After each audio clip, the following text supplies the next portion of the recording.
आता सुधारित पद्धतीने भविष्यात 5 फुटी सुद्धा करणार आहे। यासाठी मी बेन 86-032च निवडतो। नांगरट आहे, रोटावेटर आहे, ट्रॅक्टरची मेहनत वाढलेली आहे, मजुरी वाढलेली आहे आणि आपण 110 दिवसांनी करतो आणि ते बांधणीचं खत किती त्याला 2 महिने पुरवतो की जास्तीत जास्त, त्याच्या पुढील काळात त्याला अन्न दिलंच पाहिजे थोडं तरी। शेवटी काही लोकांचं पाणी नसताना दशी पडते, पण पाऊस काळात जर तुम्ही ज्यादा जर पाणी दिलं गेलं तर पाणी दशी सुद्धा पडते नाही, पण मोठ्या सरीत फुटवा भरपूर होतो।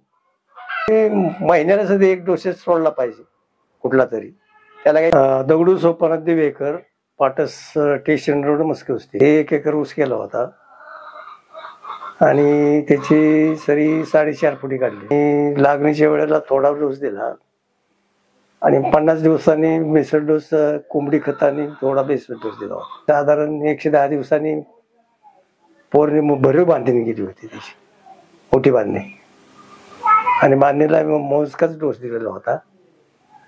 आणि बांधणी झाल्याच्या नंतर 1 महिन्याने लिक्विड आणि पोटॅश आणि युरिया प्रत्येक महिन्याला सोडत होतो आणि ते जवळजवळ 13 महिन्याचा वस्तूवर सोडला, प्रत्येक महिन्याच्या आसपास 16 महिन्याच्या पुढे तुटला तरी 112 गेलेलं आहे। जमीन उन्हाळी कांदा गेल्याच्या नंतर नांगरट केली आणि नांगरट करून शेणी रोटर मारून ढेकळ फोडून घेतली चांगल्यापैकी आणि उभ्या आडव्या काकऱ्या मारून शेणी 4.5 फुटी सरी सोडली आणि बेन शक्यतो कवळं निवडलं, बाकीचं निबार जनावरांना टाकलं। शक्यतो कवळं निवडून 1 डोळा पद्धतीने साधारण 20 इंचावर 21 इंच 2.25 फुटापर्यंत अंतर ठेवून ते लागण केलेलं आहे।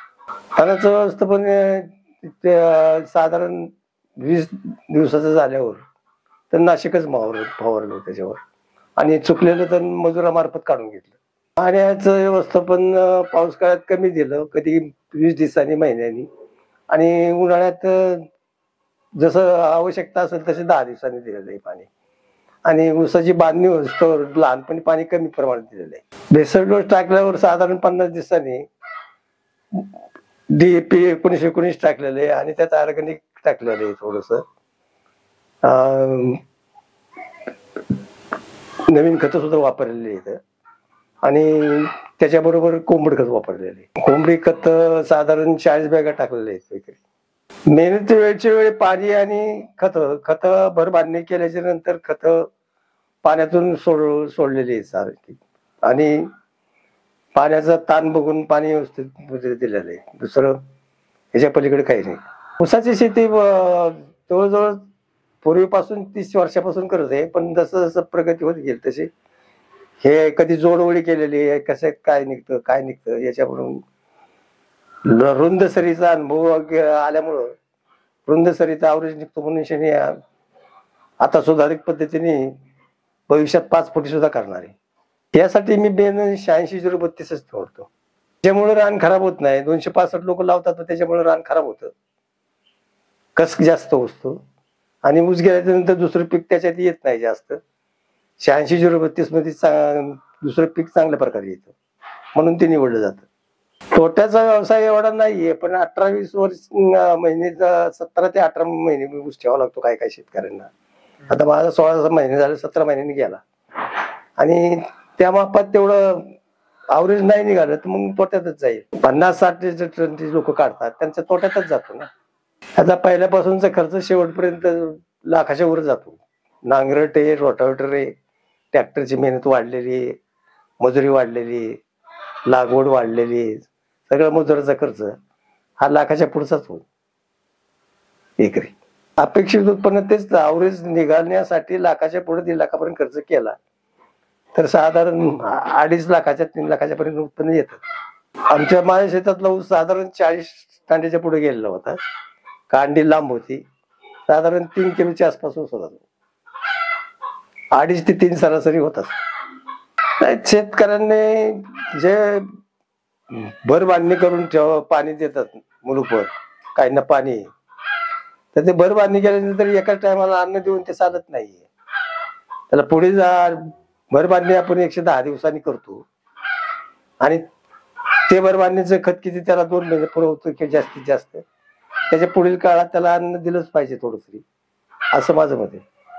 काळजी पावसाळ्यात अतिरिक्त पाणी लोक सोडतात, ते पाणी सुद्धा अतिरिक्त झालं नाही पाहिजे. शेवटी काही लोकांचं पाणी नसताना दशी पडते, पण पावसाळ्यात जर तुम्ही ज्यादा जर पाणी दिलं गेलं तर पाणदशी सुद्धा पडते, याची सुद्धा दक्षता घेतली पाहिजे. आणि लहान वयात साधारण भर बांधणी असतो, अतिरिक्त पाणी देता कामा नये, त्याचा पोत पाहूनच पाणी दिलं पाहिजे. उन्हाळ्याचं टेम्परेचर ते लवकर पाणी दिलं पाहिजे, पावसाळ्यात पाणी तोडलं पाहिजे, कमी दिलं पाहिजे, हे सुद्धा दक्षता घेतलंच पाहिजे. ते लिफ्टला लोकांचं चालू आहे, रात्रंदिवस पाणी उसातून बाहेर जाते, हे सुद्धा झालं नाही. माझ्याकडे पाटपाणीच दिलेलं आहे. साधारण माझ्याकडं क्षेत्र कमी असल्यामुळं मी कांदा घेतो, आता ऊस गेला की कांदा घेतलेला आहे आणि कांद्याच्या बेवड्यावर मी ऊस घेतो. सल्ले त्यांनी विचारलं तर चांगल्या पैकीच देतो, पण काय ऐकतात काय नाही ऐकत. आता मोठी सरी काढलेली बरीच लोक म्हणतात की सऱ्या बुडतात, त्यांना काही ते पटत नाही, पण मोठ्या सरीत फुटवा भरपूर होतो, लहान सरीमध्ये फुटवा होत नाही. विचारायचं चांगल्यापैकी सल्ला देतो मी त्यांना. आणि त्यांनी हेच केलं पाहिजे की काही शेतकरी बांधत ऊस भर बांधणी केली त्यांनी साधारण ते 3.5-4 महिन्यात, हे परत त्यांना खत नसतं, त्यांनी महिन्याला सध्या 1 डोसेस सोडला पाहिजे कुठला तरी, त्याला काही जास्त खर्च येत नाही, तर सोडलंच पाहिजे. आणि पाण्याची दक्षता घेतली पाहिजे. पाणी अतिरिक्त पाणी 4-4 दिवसाला जसं रान असेल सोडून उठून राहील, पाण्याने सुद्धा नुकसान होतं ऊसाचं, पानदशी पडते. हा सुद्धा त्यांना सल्ला द्यायचा आहे. गव्हापेक्षा कांद्याचा बेवड चांगला राहतो, गहू वगैरे घेत नाही, कांद्याच्या बेवड्यावर व्यवस्थित होतो.